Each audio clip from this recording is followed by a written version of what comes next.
Hello everyone and a warm welcome to Achievers YouTube channel. नमस्कार दोस्तों, एक बार फिर से आपका हमारे चैनल पर बहुत बहुत स्वागत है। जैसा कि आपको पता है, अभी बहुत सारी परीक्षाएं चल रही हैं और बहुत सारी परीक्षाएं आने वाली हैं। तो दोस्तों, हिस्ट्री के एक और इम्पोर्टेंट चैप्टर में आपका बहुत बहुत स्वागत है। चैप्टर क्या है? ये एक ऐसा फैक्ट है, ये एक ऐसा टॉपिक है जिससे बार बार आपके एग्जाम्स में प्रश्न पूछे जाते हैं। और आज का टॉपिक क्या है, ये तो आपको थंबनेल से पता चल ही गया होगा। जी हाँ, हम आज के टॉपिक में या आज के सेशन में क्या कवर करेंगे, आज तक जितने भी महत्वपूर्ण युद्ध हुए हैं आपके परीक्षा के लिहाज से, उसके बारे में पढ़ेंगे हमारे हिस्ट्री में। ओके, बस हम लोग शुरू करेंगे अपने आज की इस वीडियो को। उससे पहले आप में से कोई भी हमारे चैनल पर नए हैं तो प्लीज़ चैनल को सब्सक्राइब कर लीजिए और बेल आइकन को भी प्रेस कर लीजिए, ताकि आपको सभी वीडियोज़ की नोटिफिकेशन सबसे पहले मिले। और यह एक बहुत ही महत्वपूर्ण टॉपिक है, तो अपने साथ साथ अपने यार दोस्तों में भी शेयर करना ना भूलिएगा। ओके, एक बात और कि हमने आज के सेशन को 3 भागों में बांट कर रखा है। जैसा कि आप लोग हिस्ट्री पढ़ते होंगे तो आप लोगों को भी पता है, हिस्ट्री आप लोग 3 चैप्टर में कवर करते हैं, एंशिएंट, मेडिएवल और मॉडर्न। तो हम लोग सबसे पहले एंशिएंट इंडिया में क्या क्या युद्ध हुए आपके परीक्षा के लिहाज से उसको पढ़ेंगे, फिर मध्यकालीन भारत का, फिर आधुनिक भारत का। ओके, तो हम लोग शुरू करते हैं बहुत जल्द। दोस्तों, सबसे पहले जैसा कि मैंने आपको पहले बताया, हम 3 भाग में बांट चुके हैं। हम पहले भाग का अध्ययन प्रारंभ करते हैं। ठीक है, तो पहला भाग है प्राचीन भारत के युद्धों की सूची, मतलब एंशिएंट हिस्ट्री में जितने भी इंपॉर्टेंट युद्ध हुए, इंपॉर्टेंट बैटल्स हुए आपके लिए, मतलब आपके परीक्षा के लिए, उसको सबसे पहले हम लोग कवर करेंगे।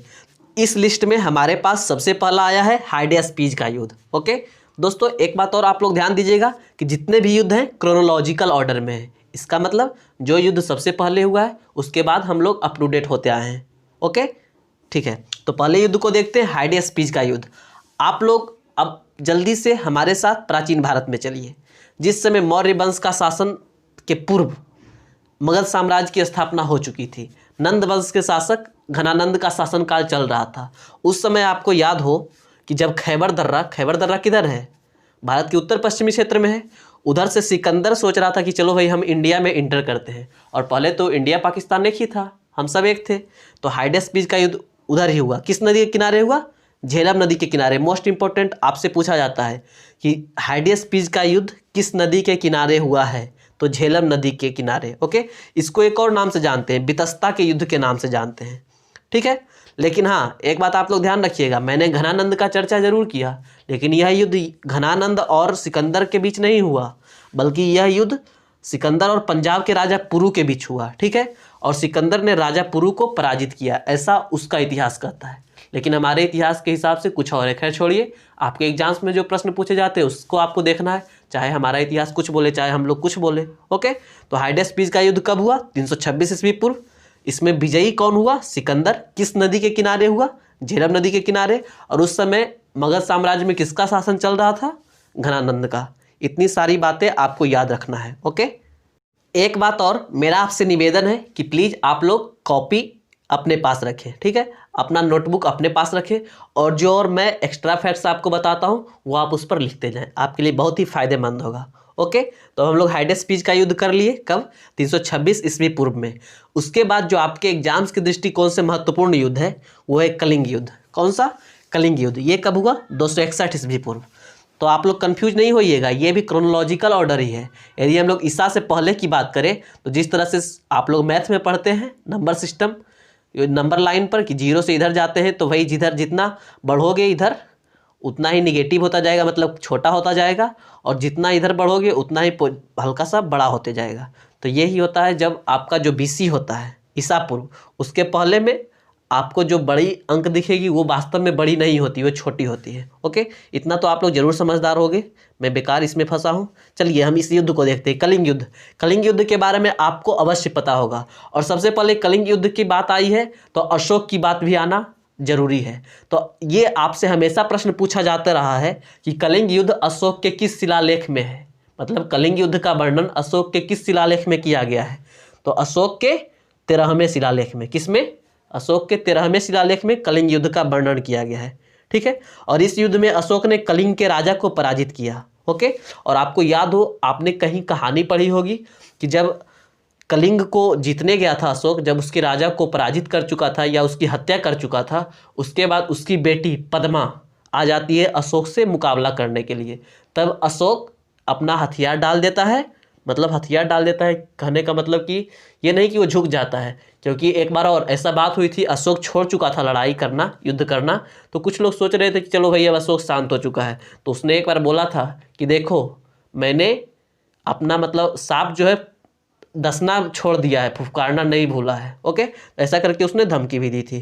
तो ऐसा कोई बात नहीं, जो आपकी एग्जाम्स के लिए महत्वपूर्ण है उसको जानते चलिए, और हिस्ट्री है तो भाई उसमें तो कहानी आते ही रहेगी, और जो कहानी आपके लिए इंपॉर्टेंट होगा वो कहानी मैं आपको बताता चलूँगा। ठीक है, तो कलिंग युद्ध किसके किसके बीच हुआ? अशोक और कलिंग के राजा के बीच। और इस युद्ध के बाद अशोक बौद्ध धर्म को स्वीकार कर लिया, और कलिंग युद्ध के बाद से ही अशोक का और बहुत ज़्यादा साम्राज्य विस्तार हुआ। ओके, तो बाकी 261 ईस्वी पूर्व और अशोक के 13वें शिलालेख में है, इतनी बातें आप लोग ध्यान रखिएगा। और कलिंग किधर है, किस राज्य में है? यदि राज्य की बात कीजिए तो ओडिशा में है। कहाँ है? ओडिशा में। ओके, अब अगले युद्ध को हम लोग देखते हैं। अगला युद्ध है रावर का युद्ध। ठीक है, कौन? रावर का युद्ध। देखिए, युद्ध का नाम जिस जगह में युद्ध होता है उसी पर रखा जाता है। ओके, ऐसा कोई नहीं है कि भाई युद्ध का नाम बन के आता है स्पेशली। ठीक है, तो रावर का युद्ध मतलब रावर जगह पर हुआ था। ये कब हुआ था? 712 ईस्वी में। किसके किसके बीच हुआ था? राजा दाहिर व मोहम्मद बिन कासिम। अब देखिए, मोहम्मद बिन कासिम का नाम आएगा तो सबसे पहला प्रश्न आपके सामने ये बनेगा कि वह कौन सा पहला भारत पर आक्रमण करने वाला पहला विदेशी था। ठीक है, ये प्रश्न जब भी आपसे पूछे कि भारत पर आक्रमण करने वाला पहला विदेशी कौन था, तो ये मोहम्मद बिन कासिम था। और ये कहाँ आक्रमण किया था? राजा दाहिर के क्षेत्र में। मतलब राजा दाहिर उस समय कहाँ के राजा थे? सिंध क्षेत्र के राजा थे। ओके, तो सिंध क्षेत्र के राजा दाहिर पर आक्रमण किया था कौन? मोहम्मद बिन कासिम, खलीफा को खुश करने के लिए। मतलब ये सब अरब के रहने वाले थे। ठीक है, कहाँ के रहने वाले थे? अरब के रहने वाले थे। देखिए, ये हुआ था। थोड़ा सा आप रावर का युद्ध के पीछे का कालक्रम जानिएगा तो आपको समझ आएगा। हुआ ये था कि उधर देखिए, अब आप लोग, पाकिस्तान भारत सब समुद्र के किनारे बसा हुआ है, ये तो आपको जरूर पता होगा। तो कुछ समुद्री लुटेरे क्या किए? राजा दाहिर से युद्ध करने आए थे। ठीक है, और उसमें उसका जो सेनानायक था अब्दुल्ला करके था कुछ। ओके, इतना इंपॉर्टेंट नहीं है, बस आप लोग कहानी समझिए। तो वो हार कर चला गया। ठीक है, तो वो जब हार कर गया तो उधर खलीफा गुस्सा हो गया, तो उसने मोहम्मद बिन कासिम को क्या किया? भेजा कि जाओ भाई तुम अब लड़के आओ। तो मोहम्मद बिन कासिम और ये राजा दाहिर में युद्ध होता है। कहाँ? रावर में, 712 ईस्वी में। ओके, तो इसमें क्या होता है? राजा दाहिर की मृत्यु हो जाती है। ओके, इसके पहले का युद्ध आप लोग देखिएगा, आपको कहीं भी ये नहीं आएगा न्यूज कि भाई इस युद्ध में जीता तो लड़कियों को भी लेकर चला गया। लेकिन इस युद्ध से ये जो मोहम्मद बिन कासिम था, ये राजा दाहिर की दोनों बेटियों को खलीफा को खुश करने के लिए लेकर चल दिया कि चलो भाई खलीफा खुश हो जाएगा। ठीक है, लेकिन भारत की जो वीरांगना होती है, ये दोनों लड़की भी भारत की बेटी थी, बहुत ही अंदर से दृढ़ संकल्पित थी कि भाई हमें अपने पिता का मौत का बदला लेना है। तो ये दोनों लड़कियां, राजा दाहिर की दोनों बेटियां, जब खलीफा के दरबार में पेश हुई, खलीफा के दरबार में ये दोनों लड़कियां बोली कि मैं तो आपके सामने हाजिर हूँ ही, लेकिन मैं आपको बता देना चाहती हूँ कि मैं झूठी हो चुकी हूँ। ओके, बाकी आप लोग समझदार हो, आप लोग समझ जाओगे कि वो क्या कहना चाहती थी।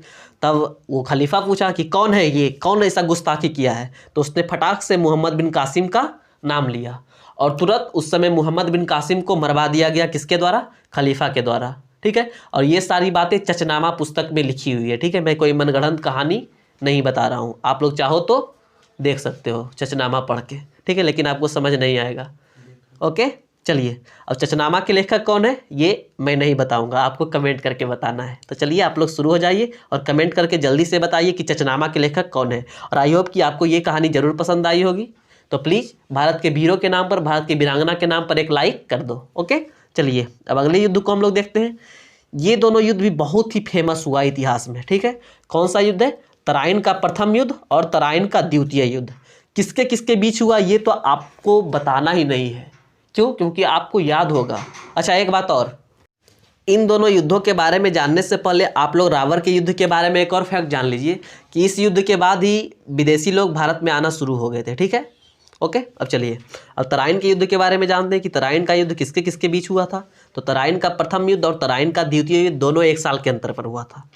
और पहला युद्ध जो हुआ तराइन का प्रथम युद्ध, ये कब हुआ ये भी आपसे पूछा जाता है। ओके, तो 1191 ईस्वी में तराइन का प्रथम युद्ध और 1192 ईस्वी में तराइन का द्वितीय युद्ध। किसके किसके बीच? पृथ्वीराज चौहान और मोहम्मद गोरी के बीच। ओके, दोनों युद्ध इन्हीं दोनों के बीच हुआ ये कि तराइन के प्रथम युद्ध में पृथ्वीराज चौहान 15 वर्ष के थे उस समय। कितने साल के थे? 15 साल के मात्र थे। ठीक है, उन्होंने मोहम्मद गोरी को पराजित कर दिया था। यदि उसी समय मोहम्मद गोरी को वो मरवा दिए होते तो बहुत सारा काम नहीं होता जो ऐसा हिस्ट्री में घट गया, लेकिन जो होना था उसे कौन रोक सकता है। तो इन्होंने अपना दरियादिली दिखाई, उसे छोड़ दिया।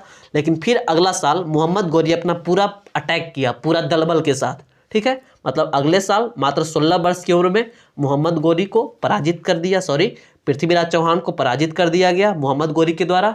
और फिर मोहम्मद गोरी ने बिना समय व्यतीत करते हुए पृथ्वीराज चौहान का खात्मा कर दिया।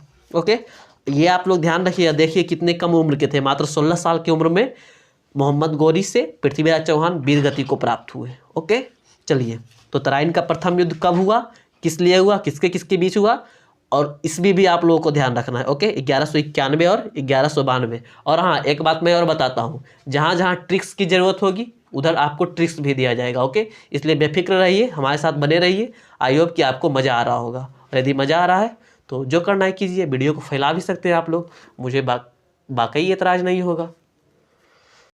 एक और युद्ध है चंदावर का युद्ध। यह युद्ध 1194 ईस्वी में लड़ा गया था मोहम्मद गोरी और राजा जयचंद के बीच। ऐसा माना जाता है कि राजा जयचंद, ये जो दोनों पहले का युद्ध हुआ, तराइन का प्रथम युद्ध और तराइन का द्वितीय युद्ध, इसमें अहम भूमिका निभाए थे। लेकिन ऐसा हमारे कहीं पर लिखा हुआ है नहीं, मतलब कोई भी इतिहास के बुक में ऐसा लिखा हुआ है नहीं। ऐसा लोग कहते हैं कि इन्होंने धोखा किया जिसके कारण पृथ्वीराज चौहान की हार हुई थी, लेकिन ऐसा कोई बात नहीं है। पृथ्वीराज की जो बुक है, पृथ्वीराज का कोई बुक है, उसमें लिखा हुआ है साफ साफ, इनकी पूरी वीरता की कहानी बताई गई है, राजा जयचंद की वीरता की कहानी बताई हुई है। ठीक है, तो ऐसा है या नहीं ये तो कहीं पर लिखा हुआ है नहीं, तो आपके एग्जाम्स में ये नहीं पूछेगा। बस आपको क्या याद रखना है कि चंदावर का युद्ध कब हुआ था, 1194 ईस्वी में, और किसके किसके बीच, मोहम्मद गोरी और राजा जयचंद के बीच। ओके, तो चलिए, इतने ही महत्वपूर्ण युद्ध थे प्राचीन भारत के जो आपके एग्जाम्स में बराबर पूछे जाते हैं। ओके, तो आई होप कि आपने कुछ कुछ बातों को जरूर लिखा होगा अपने कॉपी में, और यदि नहीं लिखा है तो आप लोग वीडियो को रिवाइंड करके दोबारा से देख सकते हैं। ओके, वीडियो हमेशा के लिए अवेलेबल है, ये नहीं कि मैं प्राइवेट कर दूंगा, और सारी जानकारियाँ ऑथेंटिक है, इसलिए आप लोग चिंता न कीजिएगा, बस हमारे साथ बने रहिए। अब हम लोग देखेंगे मध्यकालीन भारत में के युद्धों की सूची, मतलब जो कि मेडिएवल हिस्ट्री में इंपॉर्टेंट बैटल्स हुए, युद्ध हुए, उसके बारे में हम लोग जानेंगे क्रोनोलॉजिकल ऑर्डर में। ओके, मध्यकालीन भारत में क्या हुआ, उस समय सल्तनत काल जारी था। सल्तनत काल में लोदी वंश चल रहा था। कौन सा? लोदी वंश चल रहा था। ठीक है, और लोदी वंश के अब खात्मे की बारी आ चुकी थी। कब? 1526 में। इसीलिए पानीपत का प्रथम युद्ध हुआ। किसके किसके बीच हुआ? बाबर और इब्राहिम लोदी के बीच। ठीक है, और इसमें बाबर की विजय हुई और फिर मुगल वंश की स्थापना हुई। ओके, तो पानीपत का प्रथम युद्ध कब हुआ, ये आपसे बराबर पूछा जाता है एग्जाम्स में। कब हुआ? 1526 में, बाबर और इब्राहिम लोदी के बीच है। ओके, जिसमें बाबर की विजय हुई। ठीक है, अब देखिए, अब बाबर अपना साम्राज्य विस्तार करने के लिए अभी तो इस्टेब्लिश होगा। ठीक है, अपना इस्टेब्लिशमेंट कर दे। मान लीजिए कि आप कहीं नई जगह जाते हैं, मान लीजिए आप पढ़ने के लिए दिल्ली आए। ओके, तो आप क्या करते हो, शुरू में आप लोग एक जगह रूम लेते हो, ठीक है, या फ्लैट लेते हो। उसके बाद फिर आप धीरे धीरे अपना साम्राज्य विस्तार करते हो, अपना इलाका एरिया बढ़ाते हो, मेलजोल बढ़ाते हो। ओके, तो उसी तरह सबसे पहले पानीपत का प्रथम युद्ध में बाबर क्या हुआ, इस्टेब्लिश हुआ। अब इसके बाद आगे के 3-4 युद्ध में हम जानेंगे कि बाबर अपना साम्राज्य विस्तार किया। ठीक है, और ये आपसे हमेशा पूछा जाता है, और क्रोनोलॉजिकल ऑर्डर में भी डालने के लिए ऑप्शन दे दिया जाता है कि ये बाबर द्वारा लड़े गए कुछ युद्ध हैं, इसको आप लोग क्रोनोलॉजिकल ऑर्डर में सजाइए। ठीक है, तो हम लोग जानेंगे इस युद्ध के बारे में कुछ ट्रिक के माध्यम से। बाकी ये सारी ट्रिक्स सभी जगह अवेलेबल है, आपको तो पता ही होगी। आप में से कुछ लोगों को ये ट्रिक्स शायद पता भी हो और कुछ को ना पता हो। तो चलिए हम लोग जानते हैं कि बाबर द्वारा क्या महत्वपूर्ण युद्ध थे जो लड़े गए, और वो आपके एग्जाम में बराबर पूछे जाते हैं। तो बाबर 4 लगातार सालों में 4 युद्ध लड़ा। पानीपत का युद्ध, खानवा का युद्ध, चंदेरी का युद्ध और घाघरा का युद्ध। ठीक है, और हम लोग इन चारों महत्वपूर्ण युद्ध को बस इस ट्रिक के माध्यम से जानेंगे, और ये ट्रिक शायद आप में से बहुत सारे लोगों को पता हो, मैं पहले भी बता चुका हूँ। इस ट्रिक का नाम है पान खा चल घर। ठीक है, प से पानीपत का युद्ध, ख से खानवा का युद्ध, च से चंदेरी का युद्ध और घ से घाघरा का युद्ध। ठीक है, और बाकी 1526, 27, 28, 29। ओके, तो ये बाबर द्वारा लड़े गए 4 महत्वपूर्ण युद्ध थे जो आपके एग्जाम्स में बराबर पूछे जाते हैं। आप लोग रट लीजिए, जैसे भी हो आप इसको याद कर लीजिए। ओके, आपके शिफ्ट में अगला दिन ये प्रश्न रहने वाला है। ठीक है, तो पानीपत का प्रथम युद्ध की चर्चा हो चुकी। खानवा का युद्ध किसके किसके बीच हुआ? बाबर और राणा सांगा के बीच। ओके, बाबर की विजय हुई। चंदेरी का युद्ध किसके किसके बीच हुआ? बाबर और मेदिनी राय के बीच, बाबर की विजय हुई। और घाघरा का युद्ध किसके किसके बीच हुआ? बाबर और महमूद लोदी के बीच, और बाबर की विजय हुई। मतलब चारों युद्ध में बाबर की ही विजय हुई और ये चारों युद्ध लगातार ईयर में लड़े गए। ठीक है, तो आई होप कि आपको ये चारों युद्ध समझ आया होगा किसके किसके बीच हुई है। मेन आपसे पानीपत का युद्ध पूछता है किसके किसके बीच हुई, फिर आपसे खानवा का पूछता है कि किसके किसके बीच हुई, और फिर घाघरा का आपसे ईस्वी और चंदेरी का भी आपसे ईस्वी ही पूछेगा। ओके, तो मेन ये दोनों का किसके किसके बीच हुई आपको ध्यान रखना है। चलिए अब अगले को हम लोग देखेंगे, अगले युद्ध को। अगला युद्ध है दौराह का युद्ध। कौन सा युद्ध है? दौराह का युद्ध। ठीक है, यह युद्ध किसके किसके बीच लड़ा गया? तो बाबर के बाद कौन आता है? हुमायूं। तो यह युद्ध जो है हुमायूं और महमूद लोदी के बीच लड़ा गया। देखिए, जस्ट पहले महमूद लोदी लड़ा था 3 साल पहले किसके? बाबर से। अब उसके बेटे हुमायूं से फिर महमूद लोदी लड़ा और फिर से पराजित हुआ। ठीक है, दौराह का युद्ध। दौराह के युद्ध को दोहरिया के युद्ध के नाम से भी जानते हैं। ठीक है, और यह युद्ध किसके किसके बीच हुआ? ये तो मैं आपको अभी जस्ट बताया हूँ, हुमायूं और महमूद लोदी के बीच। और महमूद लोदी कहाँ का था ये मैं बता दूँ का? चलिए बताता हूँ, ये अफगान का था। ओके, चलिए इसके बाद इस युद्ध के कुछ दिन बाद ही आपको एक कहानी याद होगी, बहुत पहले आप लोगों ने जरूर पढ़ी होगी, हुमायूं और कर्णावती की कहानी। चित्तौड़ की रानी और राजमाता थी कर्णवती, उसको कर्मवती भी बोला जाता है कहीं कहीं पर। ठीक है, तो कर्णवती और कर्मवती राखी भेजकर हुमायूं से मदद मांगी थी। ठीक है, तो इसी के बाद हुमायूं 1535 ईस्वी के बीच एक युद्ध लड़ता है। ठीक है, जिसे मंदसौर का युद्ध भी हम लोग बोलते हैं। ठीक है, ये बहुत कम एग्जाम्स में पूछा जाता है लेकिन मैं बता दे रहा हूँ आपको, तो ये इंपॉर्टेंट है आपके लिए, लिख भी सकते हैं आप लोग कि मंदसौर का युद्ध किसके किसके बीच हुआ? तो हुमायूं और बहादुर शाह के बीच। ओके, हुमायूं ही विजयी होता है। ठीक है, और रक्षाबंधन की बातें फिर उसके बाद परवान चढ़ने लगी। ओके, तो आप लोग ध्यान रखिएगा। अब हम लोग हुमायूं के द्वारा लड़ी गई अगले युद्ध को देखते हैं। अगला युद्ध का नाम है चौसा का युद्ध। ठीक है, ये कब हुआ था? 1539 ईस्वी के बीच। और चौसा कहाँ है? चौसा कहाँ है? बिहार में है। किस नदी के किनारे है? कर्मनाशा नदी के किनारे। ओके, इस युद्ध में क्या हुआ? हुमायूं और शेरशाह सूरी के बीच लड़ा गया और जिसमें हुमायूं पराजित हुआ। इसका मतलब शेरशाह विजयी हुआ। ओके, देखिए एक प्रश्न आपसे बराबर पूछता है। पहला तो ये कि चौसा का युद्ध कब हुआ था? 1539 ईस्वी में। चौसा कहाँ है? बिहार में है। किस नदी के किनारे? कर्मनाशा नदी के किनारे। और इसी युद्ध में जीतने के बाद शेर खां जो है शेरशाह बन गया था। ठीक है, शेर खां शेरशाह की उपाधि धारण की थी। ओके, और इस युद्ध में किसी तरह से हुमायूं बचा था। ठीक है, अच्छा एक बात और, हुमायूं द्वारा कुछ महत्वपूर्ण युद्ध जो लड़े गए हैं ये आपके एग्जाम्स में बराबर पूछे जाते हैं। उसका भी एक ट्रिक है, एक छोटा सा ट्रिक है, बहुत ही प्यारा सा ट्रिक है। जैसे कि आप में से बहुत सारे लोग भोजपुरी के होंगे, भोजपुरी बेल्ट के होंगे, मैथिली बेल्ट के होंगे। हुमायूं के द्वारा लड़े गए युद्ध को भी हम लोग एक ट्रिक्स के माध्यम से जानेंगे और उस ट्रिक का नाम है, देखिए बहुत प्यारा सा ट्रिक है, देवरा चोर बासर। ठीक है, देवर किसको बोलते हैं ये तो आपको पता ही होगा। ओके, और नहीं पता होगा तो पता चल जाएगा आगे आने वाले दिनों में। ठीक है, तो हम लोग जानते हैं देवरा का युद्ध, सॉरी सबसे पहला जो है देवरा मतलब देवरा का युद्ध, जिसे दौराह का युद्ध भी बोला जाता है। ठीक है, उसके बाद चौसा का युद्ध, चोर से चौसा का युद्ध, च से ब से बिलग्राम का युद्ध और सर से सरहिंद का युद्ध। ओके, तो ये चारों महत्वपूर्ण युद्ध है। देवरा का युद्ध या दौराह का युद्ध कब हुआ था? 1532 में। चौसा 1539, बिलग्राम का युद्ध 1540 और सरहिंद का युद्ध 1555। ठीक है, तो आप लोग स्क्रीनशॉट लेके रख सकते हो या अपने नोटबुक पर भी नोट कर सकते हो। ओके, देवरा चोर बासर। ठीक है, चलिए अब हम लोग देखेंगे चौसा का युद्ध तक हम लोगों ने क्लियर किया। अब अगले युद्ध को हम लोग देखेंगे कि जो बिलग्राम का युद्ध होता है। ठीक है, ये कब होता है? 1540 में। ये फिर से हुमायूं और शेरशाह सूरी के मध्य लड़ा गया। हुमायूं फिर से एक बार जोड़ लगा के देखता है कि चलो भाई हम एक बार और युद्ध करके देखते हैं, हो सकता है कि इतिहास फिर से एक बार अपने आप को दोहरा दे। आपको याद है ना पृथ्वीराज और किसके किसके बीच तराइन का जो युद्ध हुआ था, उसमें दोबारा वो जंग जीत गया था लेकिन इधर उल्टा हो गया, फिर से हुमायूं हार गया और फिर से शेरशाह विजयी हो गया और इस बार हुमायूं और बुरी तरह से परास्त हो गया। ठीक है, उसके बाद फिर मच्छीबाड़ा का युद्ध होता है जिसमें हुमायूं विजयी होता है, ये उतना इंपॉर्टेंट है नहीं। सरहिंद का युद्ध एक इंपॉर्टेंट है, ये भी 1555 ईस्वी में ही होता है, हुमायूं और सिकंदर शाह के बीच होता है जिसमें हुमायूं की विजय होती है। देखिए मेन रूप से इस युद्ध के बाद ही जो कन्नौज में बिलग्राम का युद्ध होता है, इस युद्ध के बाद ही हुमायूं लगभग टूट चुका होता है। और उस समय आप लोग यकीन ना मानिएगा, ये जो हमारा वंश था, ये कौन सा वंश था, मुगल वंश था, ये समाप्ति के कगार पर आ चुका था, लगभग समाप्ति के कगार पर आ चुका था, क्योंकि ये बुरी तरह परास्त हो चुका था। और शेर खां जो है उसका शक्ति बहुत ही बढ़ रहा था। ठीक है, तो आपको याद होगा कि इसके बाद ही हुमायूं की मृत्यु हो जाती है कोई पुस्तकालय में गिरकर। ठीक है, उतना ज़्यादा आपको अभी जानना नहीं है, क्योंकि हम जिस पॉइंट और जिस सेशन को कवरेज कर रहे हैं उसके हिसाब से चलेंगे।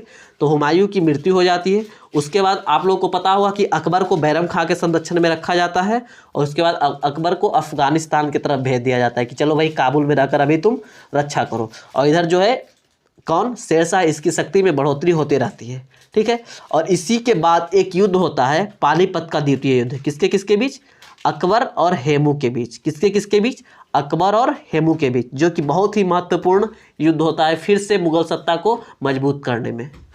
देखिए पानीपत का जो प्रथम युद्ध होता है वो किसके किसके बीच होता है, ये मैं एक बार बता चुका हूँ, दोबारा नहीं बताऊंगा। वो कब होता है, 1526 में होता है, और इसके दादाजी लड़ते हैं उस युद्ध को। ठीक है, और 30 साल बाद 1556 में फिर से पानीपत में ही दूसरा युद्ध होता है, और यह युद्ध किसके किसके बीच लड़ा जाता है, अकबर और हेमू के बीच। ठीक है, हेमू कौन है भाई, तो हेमू जो है दिल्ली का वजीर है। ठीक है, मोहम्मद आदिल शाह सूर का वजीर है। ओके, और इसने विक्रमादित्य की भी उपाधि धारण की थी। ये उतना इंपॉर्टेंट है नहीं, बस आप लोग याद रखिएगा अकबर और हेमू के बीच हुई, जिसमें अकबर विजयी हुआ। ओके, अकबर भी मात्र शायद 15 साल की ही उम्र में इसने भी सत्ता हासिल कर ली थी, क्योंकि इसके पापा जी मर चुके थे गिरकर। ये तो बात हो गई। अब देखिए एक बात और, पानीपत के द्वितीय युद्ध के बारे में आप लोगों ने जाना, पानीपत के प्रथम युद्ध के बारे में आप लोगों ने जाना। अब हम लोग अगले युद्ध के बारे में जानते हैं। अब अकबर का उदय हो चुका था, अब अकबर भी अपने साम्राज्य विस्तार करने के लिए कुछ युद्ध लड़ेंगे। देखिए क्रोनोलॉजिकल ऑर्डर से चलते आ रही है बात। पहले मुगल सत्ता की स्थापना हुई, मुगल सत्ता को बढ़ावा देने के लिए बाबर कुछ युद्ध लड़े, उसके बाद उनका कार्यकाल खत्म हुआ, फिर हुमायूं आए, वो कुछ युद्ध लड़े, ये तो ज़्यादा हारते ही चले गए। उसके बाद फिर अकबर आएंगे, वो कुछ युद्ध लड़ेंगे। तो चलिए अकबर का शुरू हुआ पानीपत का द्वितीय युद्ध से। अब अगले युद्ध को हम लोग देखते हैं। अगला युद्ध है तालीकोटा का युद्ध। ठीक है, और ये सारी जो घटनाएं हो रही थी, अकबर, बाबर, हुमायूं, ये सारी घटनाएं उत्तर भारत में हो रही थी। अब हम लोग कुछ दक्षिण भारत के बारे में भी जानते हैं कि दक्षिण भारत का भी तो कुछ महत्वपूर्ण युद्ध हुआ होगा। तो उसमें एक महत्वपूर्ण युद्ध है तालीकोटा का युद्ध। कौन सा युद्ध, तालीकोटा का युद्ध। इसको बन्नीहट्टी के युद्ध के नाम से भी जाना जाता है, एक और राजसी तंगड़ी के युद्ध के नाम से भी इसको जाना जाता है। ठीक है, बन्नीहट्टी के युद्ध और राजसी तंगड़ी युद्ध के नाम से भी इसको जाना जाता है। ओके, तालीकोटा कहाँ है, तालीकोटा कर्नाटक के आसपास है। ओके, इसमें जो होता है ना, बहमनी साम्राज्य के 4 मुस्लिम राज्यों ने सम्मिलित रूप से विजयनगर साम्राज्य के खिलाफ लड़ते हैं। मतलब आपको समझ नहीं आया, मैंने पढ़ दिया। तो यह युद्ध जो होता है विजयनगर साम्राज्य के विरुद्ध होता है, और इसके विरुद्ध 4 मुस्लिम साम्राज्य रहते हैं। और कौन कौन रहते हैं उसका नाम इंपॉर्टेंट नहीं है, लेकिन मैं फिर भी आपको बता देता हूँ। पहला होता है अहमदनगर, एक और बीजापुर, एक गोलकुंडा और एक बीदर। ये चारों मिलकर लड़ते हैं तालीकोटा में विजयनगर साम्राज्य के खिलाफ। ओके, तो तालीकोटा का युद्ध कब हुआ, आपके लिए ये इंपॉर्टेंट है, आप लोग डेट याद रखिएगा, 1565 ईस्वी में। ओके, चलिए अब हम लोग एक बहुत ही महत्वपूर्ण युद्ध के बारे में जानेंगे, जो कि अकबर के सेनापति मानसिंह और महाराणा प्रताप के बीच लड़ा गया। और अभी हाल फिलहाल में महाराणा प्रताप का पुण्यतिथि मनाया गया है। ठीक है, तो महाराणा प्रताप और अकबर के सेनापति मानसिंह के बीच एक युद्ध लड़ा गया, हल्दी घाटी का युद्ध। ठीक है, और हल्दी घाटी कहाँ है, ये मोस्ट इंपॉर्टेंट है, आप लोग याद रखिएगा, राजस्थान में है। ओके, इसमें क्या हुआ था, महाराणा प्रताप की हार हुई थी और मुगलों की जीत हुई थी कुछ सोर्सेस के हिसाब से। लेकिन बहुत सारे सोर्सेज ये कहते हैं कि भाई इस युद्ध में ना तो किसी की हार हुई ना तो किसी की जीत हुई, मतलब मुकाबला टाई रह गया। ओके, खैर छोड़िए। तो हल्दी घाटी का युद्ध कब हुआ, मोस्ट इंपॉर्टेंट है ये डेट, आप लोग ध्यान रखिएगा, 1576 में। और हाँ, महाराणा प्रताप की बात आएगी तो कभी कभार एक प्रश्न आपसे पूछ देता है कि चेतक क्या है, तो चेतक उनके घोड़े का नाम था। महाराणा प्रताप का बहुत ही फेथफुल घोड़ा था चेतक, नाम आप लोग ध्यान रखिएगा, घोड़ा का नाम क्या है, चेतक। ठीक है, एक और बात कि ये किस शैली में युद्ध लड़ा करते थे, महाराणा प्रताप किस शैली में युद्ध लड़ा करते थे, तो आप लोग सुने होंगे छापामार शैली के बारे में। ठीक है, छापामार शैली में ये युद्ध लड़ा करते थे। कौन? महाराणा प्रताप। ओके, तो हल्दी घाटी का युद्ध, हल्दी घाटी कहाँ है, कब लड़ा गया, क्या क्या इंपॉर्टेंट है, इसके बारे में सारे फैक्ट्स आपको बताया गया। ठीक है, हाँ एक फैक्ट और मैं बता दूं, ये जो महाराणा प्रताप थे कहाँ के शासक थे, मेवाड़ के शासक थे। ओके, मौ से मेवाड़ और मौ से महाराणा प्रताप, आप इजिली रिलेट कर सकते हो। ओके, चलिए अगले युद्ध को हम लोग देखते हैं। अगला युद्ध है अहमदनगर का युद्ध। कब हुआ था? 1600 ईस्वी में। देखिए अपडेट देखिए, अब इधर 1600 ईस्वी में हम लोग पहुंच चुके हैं। अब क्या होगा, धीरे धीरे साउथ से धीरे धीरे अब क्या होगा, पुर्तगाली आएंगे, वो आएंगे, पुर्तगाली तो पहले भी आ चुके। अब क्या होगा, धीरे धीरे अंग्रेज आने शुरू होंगे। ठीक है, उसकी चर्चा अब आपको आगे दिखेगी, 100 साल बाद उसका प्रभाव दिखेगा। ठीक है, अभी फिलहाल आप लोग इसमें रहिए। अहमदनगर का युद्ध हुआ 1600 ईस्वी में। यह युद्ध किसके किसके बीच हुआ? अकबर की सेना और गोंडवाना की रानी चांद बीवी के मध्य। बस इसके बारे में ज़्यादा कुछ आपको इन्फॉर्मेशन नहीं चाहिए, बस अहमदनगर का युद्ध कब हुआ? 1600 ईस्वी में, इतना ध्यान रखना है। ओके, और इसके बाद का एक और इम्पोर्टेंट युद्ध है, अकबर द्वारा लड़ा गया असीरगढ़ का युद्ध। कौन सा?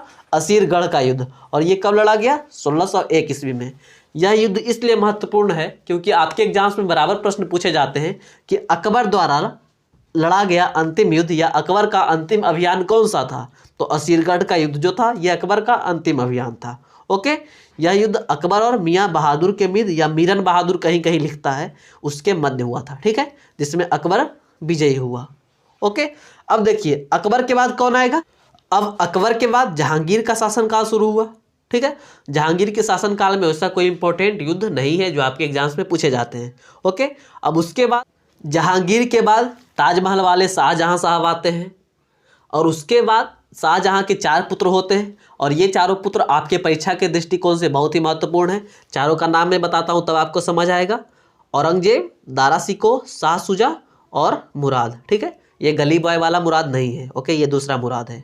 ठीक है, तो ये चारों आते हैं और ये चारों के बीच युद्ध होता है सत्ता के लिए शाहजहां के बाद। ओके, और ये चारों में जीतता कौन है ज़्यादा? हमारा औरंगजेब। ठीक है, तो इसी के बीच जो जो युद्ध होता है उसमें कौन सा महत्वपूर्ण है ये मैं आपको बताने जा रहा हूँ। उसमें ये महत्वपूर्ण है कौन सा? धर्मत का युद्ध। किससे किसके बीच हुआ था? औरंगजेब और दारा शिकोह के मध्य। ठीक है, जिसमें औरंगजेब की विजय हुई। उसके बाद का युद्ध है सामूगढ़ का युद्ध। यह भी युद्ध औरंगजेब और दारा शिकोह के मध्य लड़ा गया, जिसमें औरंगजेब की पुनः विजयी हुई। ठीक है, इसका मतलब आप समझ सकते हैं कि भाइयों, चारों भाइयों के बीच जंग छिड़ा सत्ता के लिए। और मोस्ट इंपॉर्टेंट, सबसे ज़्यादा उभर कर सामने कौन आया जीतते हुए? औरंगजेब को। और औरंगजेब जो था बहुत ही खतरनाक शासक था, उसे जिंदा पीर जैसी उपाधि से सम्मानित किया गया था। आप लोग समझ सकते हैं कि कितना महान शासक था औरंगजेब। और औरंगजेब के बाद से ही मेन रूप से मुगल साम्राज्य की नींव ढह जाती है, और मेडिएवल हिस्ट्री भी लगभग इसके बाद खत्म हो जाता है, और इसके बाद यूरोपीय कंपनी आना शुरू होती है। ओके, तो हम लोग इसके बाद, इस युद्ध के बाद हम लोग अब मॉडर्न हिस्ट्री में जितने भी इंपॉर्टेंट युद्ध हुए उसके बारे में जानेंगे। ठीक है, अब हम लोग आधुनिक भारत के युद्धों की सूची के बारे में जानते हैं, जिसके बारे में बराबर पूछा जाता है। ओके, चलिए तो सबसे पहला युद्ध के नाम हम लोग जानेंगे खेड़ा का युद्ध के बारे में। कब लड़ा गया? 1707 ईस्वी में। किसके किसके बीच? मराठा छत्रपति साहू एवं ताराबाई के मध्य। साहू कौन थे? शिवाजी के पुत्र, संभाजी के पुत्र थे, मतलब शिवाजी के पोते थे। कौन? साहू जी। और ताराबाई के मध्य युद्ध हुआ था। ओके, इसमें साहू की विजय हुई। ठीक है, और साहू ने सतारा पर अधिकार कर लिया। ओके, चलिए तो खेड़ा का युद्ध कब हुआ? 1707 ईस्वी में। यह इंपॉर्टेंट आपको ध्यान रखना है। और किसके किसके बीच हुआ? छत्रपति साहू और ताराबाई के मध्य हुआ। और ताराबाई कौन थी ये तो आपको पता होगा, नहीं पता है तो मैं बताता हूँ। शिवाजी द्वितीय की माँ या राजा राम की पत्नी। ठीक है, चलिए अब अगले प्रश्न को हम लोग देखते हैं, अगले युद्ध को हम लोग देखते हैं। सखर खरदा का युद्ध, यह आपके लिए इंपॉर्टेंट नहीं है, इसको नहीं देखना है आप लोगों को। अगला युद्ध को देखिए आप लोग, भोपाल का युद्ध। भोपाल का युद्ध किसके किसके बीच हुआ? तो भोपाल का युद्ध सबसे पहले तो 1737 ईस्वी में हुआ, और बाजीराव प्रथम एवं मुगल के बीच हुआ। ठीक है, जिसमें बाजीराव प्रथम को विजय प्राप्त हुई। अब आप लोग क्या देखोगे कि इधर 2-3 सत्ता की स्थापना होगी। ठीक है, मतलब इधर महाराष्ट्र में मराठा शक्ति का उदय होगा, और पीछे मतलब दक्षिण में इसका किसका किसका उदय होगा? मैसूर, टीपू सुल्तान की सत्ता की स्थापना होगी। ठीक है, और आगे मैं बताऊंगा कि किसकी स्थापना होती है। और उसके बाद इन दोनों से युद्ध करके ये सब को दबाकर आपको अंग्रेज उठते दिखेंगे, ठीक है। वो सब आगे होने वाला है। ओके, मैं पहले ही आपको एक छोटा सा प्लॉट बता दिया हूँ कि आगे क्या होने वाला है। और औरंगजेब के बाद क्या होता है कि जो मुगल वंश होती है उसकी हालत ऐसी हो जाती है, मुगल शासकों की हालत ऐसी हो जाती है कि उसको कोई भी आकर हरा कर चला जाता है, ठीक है। ऐसा ढोल हो जाता है कि उसको कोई भी आया, बजाया और चला गया, ठीक है। तो अभी यदि कोई मुगल से युद्ध करता है तो आसानी से जीत जा रहा था। ओके, अब अगले युद्ध को हम लोग देखेंगे, करनाल का युद्ध। कब लड़ा गया? 1739 ईस्वी में। यह इंपॉर्टेंट है, यह युद्ध बहुत ही इंपॉर्टेंट है, आपके एग्जाम्स में बराबर इसके बारे में पूछे जाते हैं। यह युद्ध नादिर शाह और मोहम्मद शाह के मध्य हुआ। किसके किसके बीच? नादिर शाह और मोहम्मद शाह के बीच, जिसमें नादिर शाह की जीत हुई। बहुत सारे अफगान शासक इधर इंडिया आ चुके थे, ठीक है। उसके बीच युद्ध हो रहा था, ठीक है।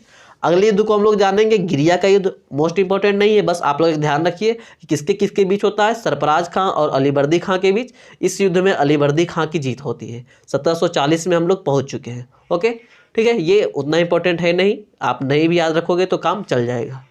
ओके, चलिए अब अगले युद्ध को देखते हैं। अब का कुछ आगे आने वाला 4-5 युद्ध है जो बहुत ही इंपॉर्टेंट होने वाला है। उसमें पहला युद्ध है प्रथम कर्नाटक युद्ध, ठीक है। तो प्रथम कर्नाटक युद्ध फ्रांसीसी डुप्ले एवं अंग्रेज के मध्य हुआ। इसमें फ्रांसीसी सेना की विजय हुई। अब देखिए क्या होगा कि अब अंग्रेज धीरे धीरे अपना सत्ता का स्थापना करना शुरू कर देगा। तो प्रथम कर्नाटक युद्ध में आप लोग देख रहे हैं कि अंग्रेज विजय नहीं हो पाया, फ्रांसीसी सेना की विजय हुई, मतलब फ्रांसीसी सेना को जीत मिली। तो इसके बाद फिर से जस्ट 1-2 साल बाद फिर से द्वितीय कर्नाटक युद्ध होता है। कब? 1750 से 54 के बीच। ओके, इसमें फिर से फ्रांसीसी का कमान वही संभालता है, डुप्ले, और अंग्रेज का कमान रॉबर्ट क्लाइव संभालता है। इसमें अंग्रेजों को विजय मिलती है। तो देखिए कर्नाटक का पोर्शन खत्म, अब कर्नाटक अंग्रेजों के हवाले। अब चलिए फिर से तृतीय कर्नाटक युद्ध होता है, लेकिन फ्रांसीसी अब जो बाकी बची खुची शक्ति थी उसके साथ युद्ध करने के लिए उतारू हो चुके थे। तो वो फिर से तृतीय कर्नाटक युद्ध हुआ। किसके किसके बीच?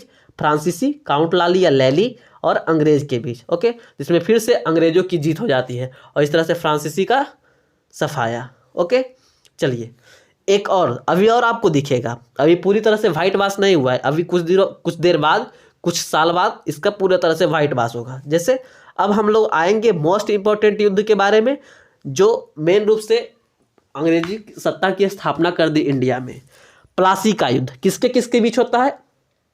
रॉबर्ट क्लाइव और सिराजुद्दौला के बीच, मतलब अंग्रेज और बंगाल के बीच। ओके, तो प्लासी का युद्ध कब होता है? 1757 ईस्वी में, और इसमें अंग्रेजों की विजय होती है।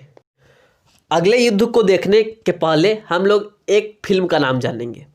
उस फिल्म का नाम आप लोगों ने अवश्य सुना होगा और बहुतों ने देखा भी होगा, दिल बेचारा। सुशांत सिंह राजपूत की आखिरी फिल्म थी दिल बेचारा। लेकिन आप लोगों को क्या करना है, दिल बेचारा से दिल शब्द को रिप्लेस करके वहाँ पर डच लगाइए, डच बेचारा, ठीक है। तो इससे क्या होगा, आपको याद हो जाएगा अगले युद्ध के बारे में कि डच का युद्ध हुआ, बेदारा का युद्ध। बेदारा का युद्ध किसके किसके बीच हुआ? अंग्रेजों और डच के बीच। देखिए अब इसके बाद आपको जितने भी युद्ध दिखेंगे उसमें एक तरफ मैक्सिमम टाइम आपको अंग्रेज ही मिलेंगे और दूसरी तरफ अलग अलग शक्तियाँ, अलग अलग केंद्र मिलेंगे। ओके, तो दिल बेचारा नहीं, आपको डच बेचारा याद रखना है, जिससे आपको क्या याद रह जाएगा कि बेदारा का युद्ध 1759 ईस्वी में हुआ था। किसके किसके बीच? अंग्रेजों और डच के बीच, और हमेशा की तरह अंग्रेजों की जीत होती है। ओके, अब देखिए फ्रांसीसी का व्हाइट वाश होगा किस युद्ध में? बॉन्डीवास का युद्ध में। 1759 में बेदारा हुआ और 1760 में बॉन्डीवास का युद्ध होगा। ओके, तो बॉन्डीवास का युद्ध किसके किसके बीच होता है? अंग्रेज, जिसकी कमान आयरकुट संभालता है, और फ्रांसीसी, काउंट लाली, इन दोनों के मध्य होता है, जिसमें फिर से अंग्रेज विजय होते हैं। मतलब पूरी तरह से अब व्हाइट वाश कर दिया गया किसका? फ्रांसीसी का। अब आपको फ्रांसीसी 9 के बराबर दिखेंगे, ठीक है। अब एक और इम्पोर्टेंट युद्ध हिस्ट्री का, पानीपत का तृतीय युद्ध। पहला दूसरा युद्ध तो जल्दी जल्दी दादा और पोता कर लिए, तीसरा युद्ध पानीपत का होने में बहुत टाइम लगा। मतलब पानीपत एक जगह है जहाँ पर ये तीनों युद्ध हुए, और पानीपत कहाँ है? हरियाणा में स्थित है। ओके, तो पानीपत का तृतीय युद्ध कब होता है? 1761 में, और यह किसके किसके बीच होता है? अहमद शाह अब्दाली और मराठा के बीच, और मराठा में भी किसके बीच? सदाशिवराव भाऊ, ठीक है। आप लोग पानीपत मूवी को जरूर देखे होंगे, और यदि नहीं देखे तो देखिए, ये सारी कहानी आपको समझ आ जाएगी, ठीक है। और इसमें अहमद शाह अब्दाली विजेता होता है, लेकिन इस युद्ध के बाद अहमद शाह अब्दाली जो अफगान जाता है उसके बाद वो वापस इंडिया नहीं आता है। ओके, चलिए, उसमें आपको कहानी बहुत बढ़िया तरीके से समझाई गई है। यदि आप लोग एक बार पानीपत मूवी को देख लोगे तो आपको पूरी तरह से क्लियर हो जाएगा ये सारी बातें। ओके, चलिए अब अगले युद्ध को हम लोग देखते हैं। अब अगला युद्ध है बक्सर का युद्ध। ठीक है, ये कब होता है? 1764 में। यह युद्ध बहुत ही इंपॉर्टेंट है। इस युद्ध में जो तीनों महत्वपूर्ण शक्तियां थी भारत की उस समय की, अवध, बंगाल, ठीक है, और बिहार, ओके, ये तीनों शक्तियां जो थी ये तीनों एक हो गई थी। ओके, और तीनों मिलकर युद्ध लड़ा था अंग्रेजों के खिलाफ, लेकिन फिर भी विजयी नहीं हो पाया। ओके, तो अंग्रेज और मीर कासिम, सिराजुद्दौला और शाह आलम की संयुक्त सेना के मध्य हुआ, जिसमें अंग्रेजों की जीत हुई। ओके, अब उत्तर के कमान संभालने के बाद, बक्सर के युद्ध के बाद जब उत्तर अब उनके कब्जे में आ जाता है, तब वो लोग दक्षिण का रुख करते हैं। कौन? अंग्रेज। और सबसे पहला युद्ध लड़ते हैं 1766 ईस्वी में। 1766 से 69 के बीच प्रथम मैसूर युद्ध, जिसे आंग्ल मैसूर युद्ध भी आप लोग जानते होंगे। ओके, तो प्रथम मैसूर युद्ध किससे किसके बीच लड़ा गया? अंग्रेज और हैदर अली के मध्य। हैदर अली टीपू सुल्तान के पप्पा जी थे। ओके, तो प्रथम मैसूर युद्ध इन्हीं के बीच हुआ था, अंग्रेज और हैदर अली के बीच, जिसमें हैदर अली की विजेता हुई थी, मतलब हैदर अली की जीत हुई थी। ओके, चलिए अगले युद्ध को हम लोग देखेंगे। अगला युद्ध है रूहेला का युद्ध। तो रूहेला का युद्ध हेस्टिंग्स, बायन हेस्टिंग्स एवं हाफिज खां के बीच हुआ। ठीक है, जिसमें हेस्टिंग्स की जीत हुई। आपको इस युद्ध के छोड़कर लगभग युद्ध में आपको क्या दिख रहा है? हमेशा कौन जीत रहा है? अंग्रेज जीत रहे हैं। ठीक है, एक और युद्ध आगे आएगा जिसमें अंग्रेजों की हार होती है, मैं आपको आगे बताऊंगा। ओके, हाँ, एक बात और, जो चीज़ें ब्रैकेट में लिखी हुई रहती है उसका मतलब है कि वो उसका नेतृत्व करता होता है। जैसे बक्सर के युद्ध में अंग्रेजों का नेतृत्व करता कौन था? मुनरो था। बॉन्डीवास के युद्ध में अंग्रेजों का नेतृत्व करता कौन था? आयरकुट था। ओके, तो जहाँ पर जो चीज़ें समझ में आनी चाहिए आपको, और यदि नहीं समझ में आती है बात तो कमेंट कर दिया कीजिए, आपको जवाब मिल जाएगा। ओके, चलिए अगले युद्ध को हम लोग देखते हैं। प्रथम मैसूर युद्ध हो गया, रूहेला का युद्ध हो गया। अगला युद्ध है सिंध खेड़ा का युद्ध। ठीक है, यह कब होता है? 1775 ईस्वी में। किसके किसके बीच? निजाम व मराठा के बीच, जिसमें मराठा लोगों की जीत होती है। ओके, चलिए, तो सिंध खेड़ा का युद्ध में भी एक अंग्रेजों की यह हार हो गई, इसलिए ये युद्ध भी आपके लिए इंपॉर्टेंट है, आप लोग ध्यान रखिएगा। अब अगले युद्ध की ओर हम लोग आते हैं। अगला युद्ध है प्रथम आंग्ल मराठा युद्ध। ओके, क्या? प्रथम आंग्ल मराठा युद्ध। और यह युद्ध जो होता है अंग्रेज और मराठा के नाना फडणवीस के मध्य होता है, जो टाई रह गया। ओके, ये मुकाबला भी टाई हो गया। अब हम लोग आते हैं द्वितीय मैसूर युद्ध की तरफ, जो बायन हेस्टिंग्स और हैदर अली और टीपू सुल्तान के मध्य, मतलब बायन हेस्टिंग्स हैदर अली से भी लड़ता है, उसके बाद हैदर अली की मौत हो जाती है, उसके बाद टीपू सुल्तान से लड़ता है, लेकिन इसमें किसी को जीत हासिल नहीं होती है, मतलब ये भी टाई रह जाता है। फिर अगला युद्ध चलता है तृतीय मैसूर युद्ध, जिसमें लॉर्ड कॉर्नवालिस और टीपू सुल्तान के बीच युद्ध होता है, जिसमें अंग्रेजों की जीत होती है। ओके, और इसके बाद ही श्रीरंगपट्टनम की संधि होती है। ठीक है, तो आप लोग ध्यान रखिएगा। अब आपसे यदि आंग्ल मैसूर युद्ध या फिर जो अंग्रेजों और मैसूर के बीच जो युद्ध हो रहा है उसे आंग्ल मैसूर युद्ध हम लोग बोलते हैं, उससे प्रश्न पूछा जाएगा तो क्या क्या पूछा जाएगा? पहला पूछा जाएगा कि भाई श्रीरंगपट्टनम की संधि किस युद्ध के बाद होती है? तो तृतीय मैसूर युद्ध के बाद होती है, ये प्रश्न पूछा जाएगा। ओके, हाँ, किस आंग्ल मैसूर युद्ध के बाद टीपू की मृत्यु हो जाती है, टीपू सुल्तान की मृत्यु हो जाती है? तो उसका उत्तर होगा चतुर्थ मैसूर युद्ध। ठीक है, और श्रीरंगपट्टनम की संधि तो हो चुका है। और यदि प्रश्न पूछा गया कि किस युद्ध में, किस आंग्ल मैसूर युद्ध में हैदर अली की मृत्यु हो जाती है, तो ये द्वितीय मैसूर युद्ध होता है। ओके, श्रीरंगपट्टनम की संधि किसके किसके बीच होती है? लॉर्ड कॉर्नवालिस और टीपू सुल्तान के बीच होती है। ओके, तो आप लोग ये सारी बातों को याद रखिएगा, ये सारे बात आपके लिए बहुत ही इंपॉर्टेंट है। ठीक है, अब हम लोग प्रथम आंग्ल मराठा युद्ध को देख लिए, जिसमें टाई मुकाबला रह गया। अब अगले हम आंग्ल मराठा युद्ध को देखेंगे। ओके, तो अगला आंग्ल मराठा युद्ध होगा हमारा कौन सा? द्वितीय आंग्ल मराठा युद्ध। कब? 1803 ईस्वी में। ये लॉर्ड बेलोजली और मराठा के बीच होता है। ठीक है, जिसमें लॉर्ड बेलोजली को जीत प्राप्त होती है। ठीक है, हाँ, इसके बाद का कुछ और हम युद्ध जानेंगे, जो इसमें लिखना भूल गया हूँ मैं, गलती से मिस्टेक हो गया, लिख नहीं पाया। आप लोग ध्यान रखिएगा इस युद्ध का नाम, मैं इधर पॉइंट वाइज कर देता हूँ। आंग्ल सिख युद्ध, वो कब होता है? 1845-46 मध्य होता है। ठीक है, और द्वितीय आंग्ल सिख युद्ध वो कब होता है? 1848 और 49 के मध्य, मतलब सिखों से ये दोनों युद्ध होता है। इन दोनों युद्ध में क्या होता है ये उतना इंपॉर्टेंट नहीं है, आप लोग को उतना ध्यान रखना नहीं है, बस आप लोग ध्यान रखिए कि ये दोनों युद्ध भी होता है। और उसके बाद का एक युद्ध है चिलिया वाला युद्ध, ठीक है। यह किसके बीच होता है? अब ईस्ट इंडिया कंपनी और सिखों के बीच होता है, जिसमें सिखों की हार होती है, ठीक है। तो इतनी सारे युद्ध हो गए।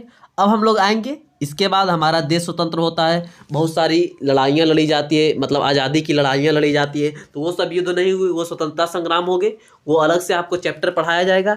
अब इसके बाद कुछ युद्ध होते हैं जो आज़ादी के बाद होते हैं, ठीक है। जिसमें सबसे पहला युद्ध होता है भारत चीन युद्ध। कब? 1962 में। 1962 का भारत चीन सीमा युद्ध, आपको पता होगा। इसके बाद ही LAC बना था, लाइन ऑफ एक्चुअल कंट्रोल। और भारत और चीन के बीच कैसी कैसे सीमा का बंटवारा किया गया है, क्या हुआ है, ये सारे टॉपिक पर आपके बीच एक वीडियो लाया गया था। आप लोग जाकर ज्योग्राफी के सेक्शन में वो वीडियो को देख सकते हैं, अभी हाल फिलहाल में ही लाया गया था, ठीक है। बहुत ही बेहतरीन तरीके से आपको समझाया गया है उसमें कि कैसे कैसे सीमा का निर्धारण हुआ, किसके किसके बीच कौन सी लाइन है, McMahon line, red Cliff line, सारी बातें बताई गई थी। ओके, तो मैं ज़्यादा डीप नहीं जाऊँगा, बस भारत चीन सीमा युद्ध किसके बीच हुआ था? भारत और चीन के बीच, जैसा कि नाम से स्पष्ट है। और कब हुआ था ये डेट आपको याद रखना है, 1962 में। ओके, उसके बाद का एक और युद्ध है भारत पाकिस्तान युद्ध। कब हुआ था? 1965 में। इसमें क्या हुआ था? भारत और पाकिस्तान के बीच युद्ध हुआ था, जिसमें पाकिस्तान की हार हुई थी, ठीक है। भारत पाकिस्तान के बीच इसके बाद शिमला समझौता हुआ था।